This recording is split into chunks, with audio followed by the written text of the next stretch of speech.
Oke, kita mulai ya. Assalamualaikum warahmatullahi wabarakatuh. Selamat datang di kelas komputer grafis minggu ke-11.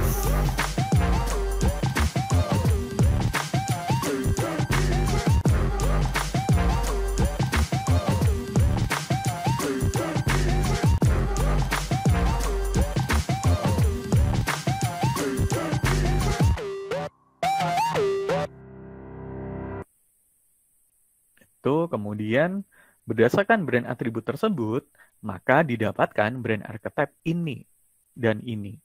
Atau satu aja. Sesuaikan dengan datanya. Nah, setelah itu mau diapain? Setelah kalian dapat atributnya, kalian sudah melakukan riset visual, observasi di segala media mereka gitu kan, atau ada juga yang nyebut itu sebagai media monitoring. Nah, kalian buat mood board. Mood board itu apa? Ini adalah salah satu contohnya gitu kan. Mood board itu adalah kumpulan gambar yang berisi gambar. Ya iyalah, kumpulan gambar isinya mau apa? Maksudnya adalah kumpulan gambar yang berkaitan dengan klien kalian. Kemudian teks. Teks ini jenis font yang sesuai. Kemudian kalimat-kalimat atau caption atau hashtag yang selama ini sudah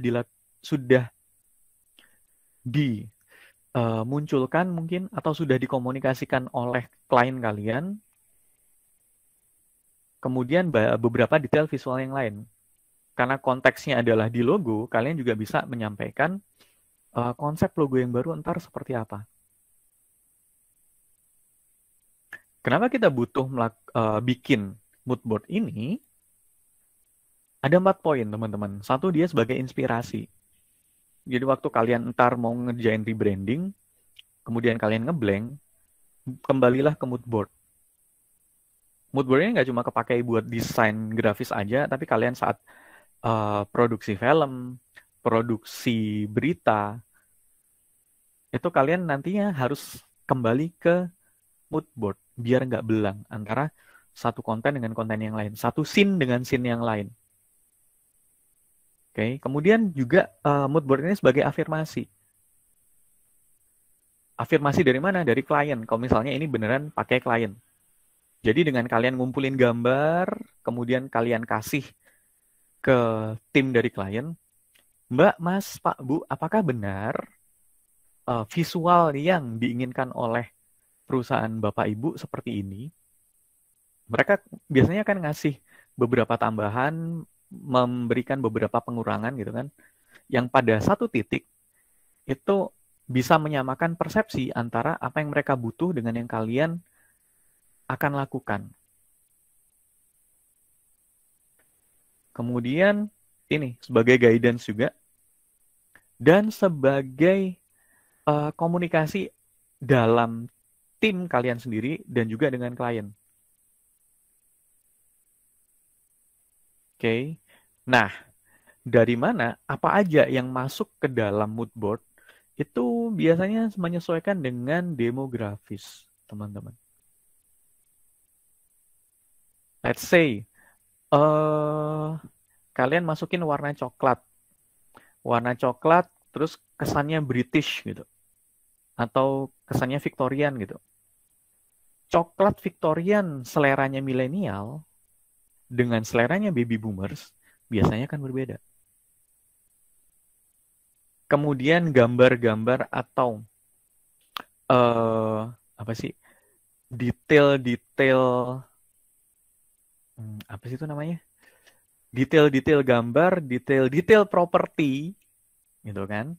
Detail-detail properti yang menggambarkan status oh sudah menikah, oh belum menikah, oh ini target audiensnya cowok, oh ini cewek. Itu juga bisa disampaikan di mood board. Misal kayak misalnya kalian butuh properti berupa sepeda ontel itu apa sih bahasa Indonesianya? Itulah.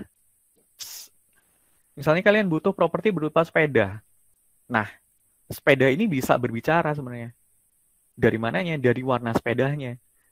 dari model sepedanya. Oh, ini sepeda cowok, ini sepeda cewek. Ini sepeda cowok buat usia 40 tahun ke atas, kelas ekonomi A gitu kan. Oh, ini sepeda cowok buat kelas ekonomi C atau D. Itu dari warnanya, dari modelnya. Mungkin slide mereknya kelihatan gitu kan. Detail-detail itu kalian sampaikan di mood board. Agar kayak tadi nggak kesasar gitu. Sebagai guidance, sebagai penunjuk jalan. Guidance itu apa sih? Itulah sebagai guidance. Kok aku kehilangan beberapa bahasa ya? Apa guidance tadi? Arahan. Ah, itulah sebagai arahan. Beberapa hari ini ngomong bahasa Inggris terus hilang kosakataku. Ya Allah, jangan. Itu. Nah, kemudian di mood board kalian juga gunakan brand atribut. Jadi kalau misalnya memang eh, karakter dari brand kalian itu kalem, quiet gitu kan? Atau quiet itu apa sih? Inilah brand atributnya kalem. Kalau kalem berarti mereka akan menggunakan warna-warna yang bisa pastel, bisa mute gitu kan. Atau malah monokrom duotone. Atau kalau misalnya memang brand atribut dari klien kalian itu harus loud, harus norak gitu kan. Ya gunakan warna-warna yang norak juga. Kalau misalnya harus pink ya shocking pink dong. Kalau misalnya dia pakai pink tapi karakter perusahaannya adalah quiet, ya pakai pink yang dark, magenta yang dark. Jadi gunakan brand atributnya.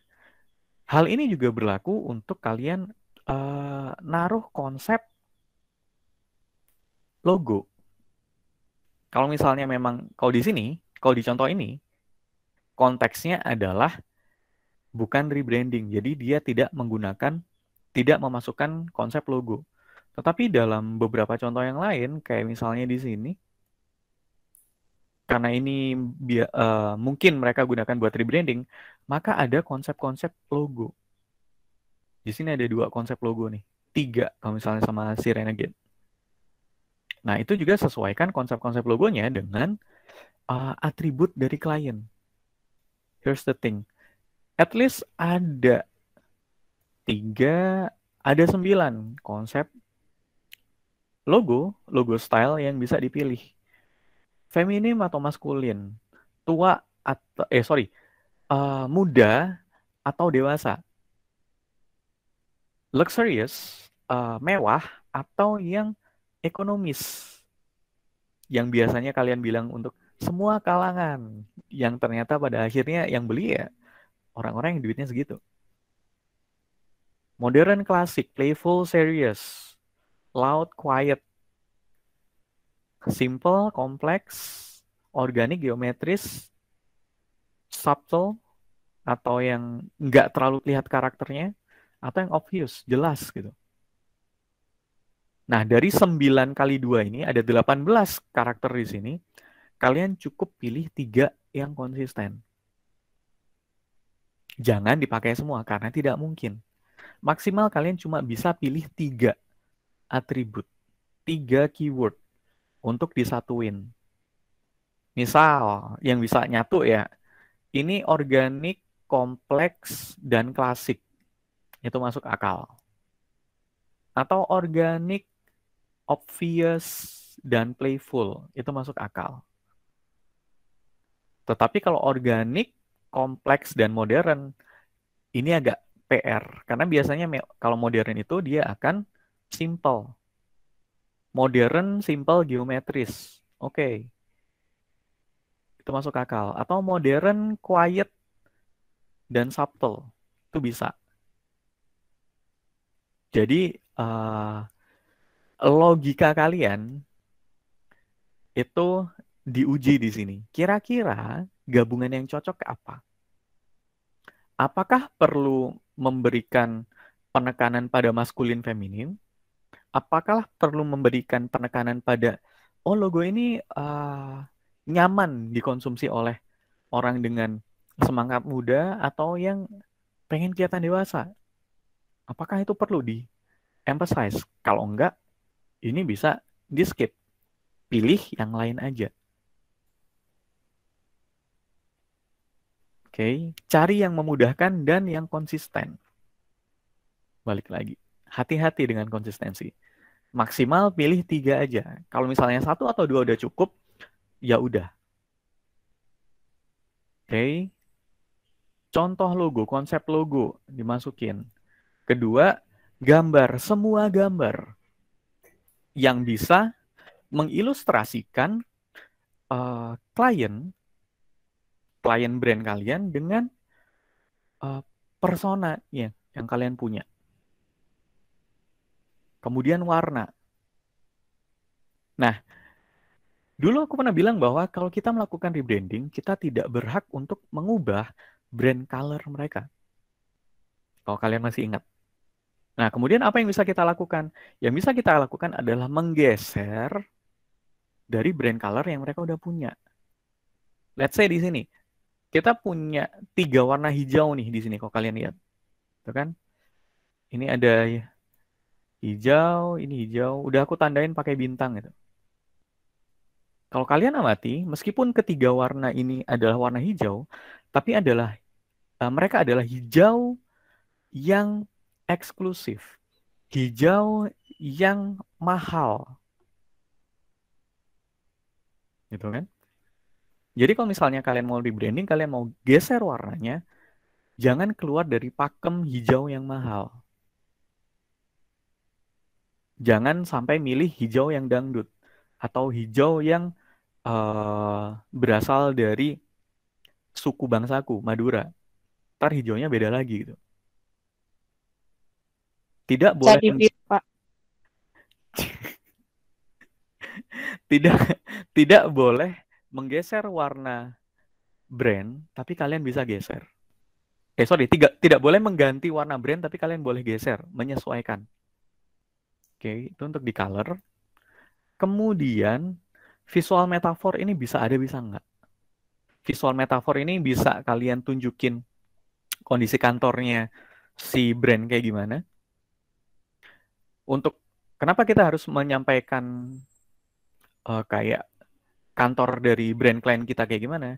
Karena biasanya buat perusahaan yang memang brandingnya kuat, kondisi kantornya menyesuaikan dengan brand atribut mereka. Itu bisa menguatkan argumen kalian. Atau bisa juga visual metafor ini menunjukkan kelas hidup masyarakat dari konsumennya, dari persona yang kalian dapetin tadi. Visual metafor ini kalau kalian di 12-12 kemarin ini sering buka YouTube gitu kan, akan banyak bermunculan iklannya si Lazada, Shopee gitu kan, yang mereka meskipun sama-sama e-commerce, mereka menunjukkan visual metafor yang berbeda. Si Lazada, visual metafornya adalah festif. Ini adalah satu perayaan nih. Jadi 12-12 adalah sebuah perayaan dan kalian harus banget ikut merayakan festival ini. Dengan cara apa? Dengan cara belanja. Pesan yang sama disampaikan dengan visual metafor yang berbeda oleh Shopee. Kalau kalian cek make up-nya, pakaiannya, kondisi mereka menerima barang, latar belakang, rumah, segala macamnya, itu menunjukkan bahwa, hai, kalau kalian berbelanja di 12-12, kalian dapat barang yang paling murah dari Shopee. Kenapa kalian perlu mendapatkan barang paling murah? Karena kalian, sorry to say, miskin. Itu visual metafora yang disampaikan dari iklannya Shopee waktu 12-12 kemarin. Kenapa itu harus muncul? Agar saat kita nanti melakukan rebranding, kita akan mudah membayangkan, oh 12-12 adalah festival. 12-12 ini festival yang tiap orang bisa belanja. Siapa biasanya yang suka ikut festival? orang dengan karakteristik ini dari kelas ekonomi sekian gitu. Karena dari kelas ekonomi yang berbeda, boro-boro festival gitu kan. Hari ini makan aja belum tahu makan sama apa, belum tahu besok makan bisa makan atau enggak. Visual metafor. Kalau kalian bisa menunjukkan ini, akan membantu kalian. Kalau misalnya memang tidak sanggup, tidak apa-apa. Oke, words. Words bisa kalian dapetin dari tadi. Hashtag bisa, caption bisa, key message-nya dari klien bisa, atau bahkan key statement dari persona kalian juga bisa. Jobs to be done dari persona kalian itu juga bisa masuk. Tinggal ntar di akhir dipilih mana yang lebih relevan gitu. Oke, berikutnya adalah font. Penting. Jenis fontnya apa yang bakal dipakai. Baik buat headline-nya, subheadline, maupun untuk body copy-nya. Kalau bisa lengkap, makin baik. Kemudian tekstur. Teksturnya juga. Kalau bisa, dapetin teksturnya. Nggak harus sejelas, segamblang kayak gini gitu. Kalau misalnya memang perusahaannya itu karakternya mute atau quiet gitu kan, biasanya sukanya yang minimalis. Oke, kalau misalnya minimalis, kira-kira hiasan apa nih yang muncul di kantor-kantor mereka? Apakah hiasannya berupa infografis flow kerja atau tempelan presiden wakil presiden atau apa nih? Karena dari tekstur ini kita bisa berempati untuk kelas ekonomi dan selera gitu. Nah, kalau semua data ini digabung, kita bisa dapetin satu mood board. Ini mood board buat cafe gitu kan. Ini mood board buat cafe dengan uh, aksen Eropa untuk kelas menengah ke atas. Dari mana kita tahu? Oh, karena mereka pakai hijau yang mahal. Mereka interiornya itu classy, gelasnya kelihatan mahal gitu kan, sampai ada teksturnya. Font yang dipakai di sini itu warna gold, bahkan di uh, tackle selamat datangnya ke kasir ini juga gold gitu kan. Ini sudah mengkomunikasikan kelas ekonomi yang dituju oleh perusahaan apapun ini yang saat mereka mau bikin resto atau bikin kafe, konsepnya kayak gini. Ini ada satu contoh yang lain juga. Aku nggak tahu ini perusahaan apa, tapi mood board-nya menyampaikan bahwa British banget, British banget, kemudian comfort instead of professional.